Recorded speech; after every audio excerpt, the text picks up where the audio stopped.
মানে আমরা যদি মনে করি যে আমি চাইলে যে কোনো কিছু আকর্ষণ করতে পারি এই ইউনিভার্স থেকে, এবং উল্টো দিকে যে আমাদের উল্টো দিকে আমরা যদি ধরে নিই যে ইউনিভার্স রয়েছে এবং তার উল্টো দিকে আমরা রয়েছি,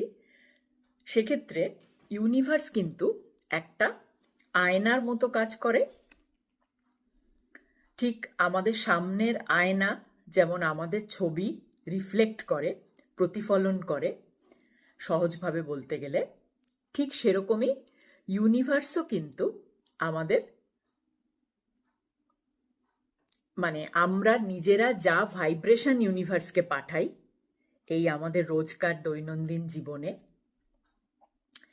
ঠিক সেই ভাইব্রেশনই কিন্তু রিফ্লেক্ট করে, প্রতিফলিত করে আমাদের জীবনে ইউনিভার্স ফেরত পাঠায়।